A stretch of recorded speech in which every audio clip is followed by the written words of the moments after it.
और YouTube channel RP Ganesh solution. If you like my videos please subscribe. चलो अपने chapter की शुरुआत में एक शायरी से करता हूँ कि टूट कर अब थकूँगा नहीं, कि टूट कर अब थकूँगा नहीं, और किस्मत को दोष देकर अब रुकूँगा नहीं।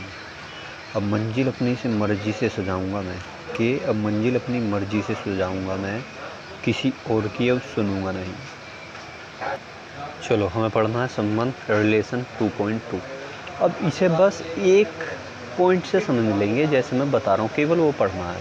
मान लो 1 2 3 4 5 6 7, इसे छोड़ो, दूसरे तरीके से बताता हूँ, मैं नोट कर लेता हूँ अच्छा सा कोई। देखो राइटिंग तो थोड़ी ऐसी है, पर कोशिश करूँगा अच्छे से समझाने की।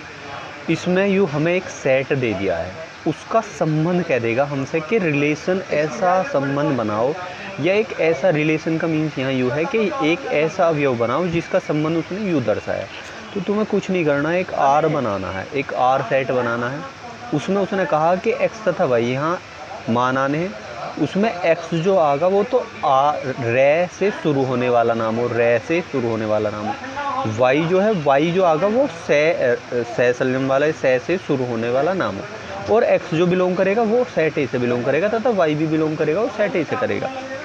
तो एक्स रे से शुरू हो रहा, तो पहले तो राम ही उठा लो, तो राम। वाई, अब कोई भी मैंने बताया था एक्स कोमा वाई ऐसे कर गई तो अवयव होगा, x comma y, x comma y, x1 y1 ऐसे कर गए, तो राम कोमा क्या हो जाएगा, श्याम।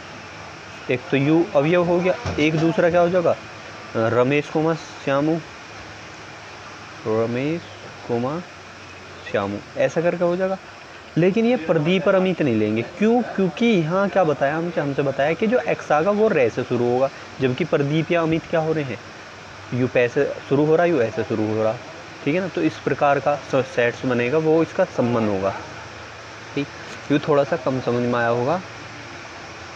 देखो इसे इस पार्ट पर और सुन लेते हैं। जैसे ए कोई समुच्चय यू है, तो हमसे कह देगा कि आर लिखिए, आर लिखना है हमसे, तथा आर की कंडीशन बता दी कि जो आर होगा वो एक्स तथा वाई की फॉर्म में आगा, तो खैर सबको क्लियर है। लेकिन उसमें क्या होगा, जो एक्स आगा ना, जो एक्स का मान होगा वो वाई के दुगने के इक्वल होगा। मान लो वाई का मान 1 होगा, तो वाई का मान यहाँ 1 रख दोगे तो 1 दूनी 2, तो एक्स का मान कितना हो जाएगा 2।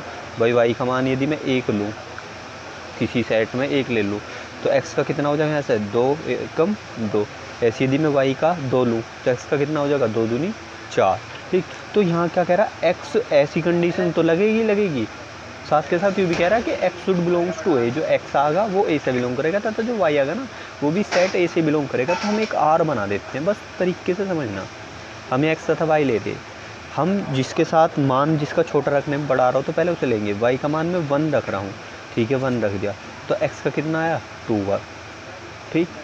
ऐसे ही जब मैं वाई का मान 2 रखूँगा, वाई का मान 2 रख दोगे तो एक्स का कितना हो जाएगा 2 दूनी 4। ऐसे आगे जब तक चलते रहेंगे, कब तक, जब तक एक्स या वाई इस सेट ए के बाहर ना चला जाए। जब तक इसी से आ रहे हैं तो ठीक है, 2 बीच में ही है, 4 बीच में ही है। अब कितना, एक्स का वाई का मान 3 रख दो तो एक्स का कितना हो जाएगा 6, वाई का मान 4 रख दो तो एक्स का कितना हो जाएगा 8, ठीक है, 4 बीच में 8 बीच में। वाई का मान कितना रख दो 5 रख दो, तो 5 दूनी 10 किससे बिलोंग करेगा, इसी से।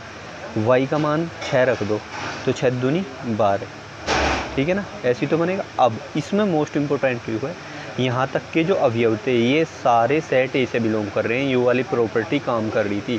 लेकिन यदि मैं वाई को 6 उठा दूँ तो एक्स का मान 12 आएगा, तो यू एक्स तथा वाई, एक्स कहाँ बिलोंग कर रहा है, सेट ए से, इसमें तो कहीं तक है नहीं।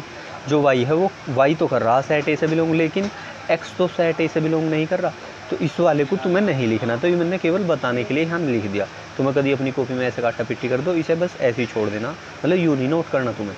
अब ये देख लो, सारे एक्स भी तथा वाई भी किससे बिलोंग कर रहे हैं, सेट ए से, तथा एक्स का जो मान होगा वो वाई के दुगने के बराबर होगा, ठीक।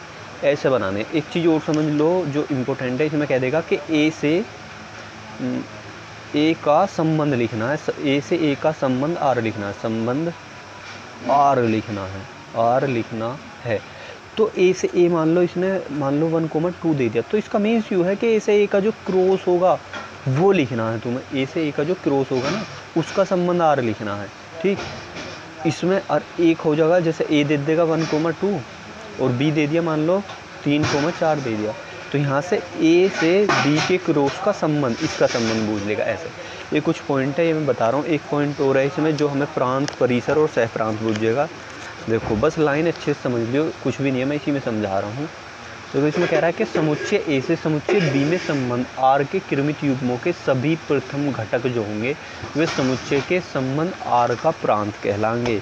जो हम संबंध बताएंगे उसका आर का प्रांत क्या कहलाएंगे, ये जो पहले घटक हैं 2, 4, 6, 8, यदि हम इसका प्रांत लिखते तो क्या लिख देते, ये तो लिखते 2, 4, 6, 8।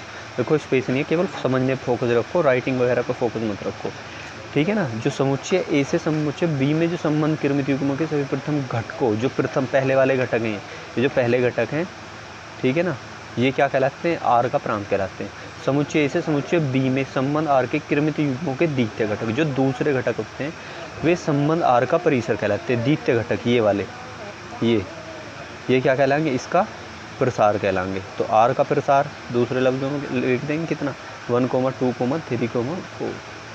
अब आगे कह रहा है समुच्चय बी संबंध आर का सहप्रांत कहलाता है। जो दूसरे वाला समुच्चय होता है वो उस आर का सहप्रांत कहलाता है। सहप्रांत जैसे यहाँ तो ए की रो से ए करा, तो यू जो सेट ए होगा, यहाँ तो ए ही क्या हो जाएगा, सहप्रांत हो जाएगा। लेकिन यहाँ यदि इसका सहप्रांत पूछेंगे तो इसमें जो दूसरे समुच्चय है, दूसरे वाला समुच्चय, वो इसका सहप्रांत होता है, तो इसका सहप्रांत होता है, तो सहप्रांत में बी लिख देंगे। अब सीधी एक्सरसाइज समझते हैं, कुछ भी नहीं था, ईजी सा था। चलो एक्सरसाइज पहुँचते हैं।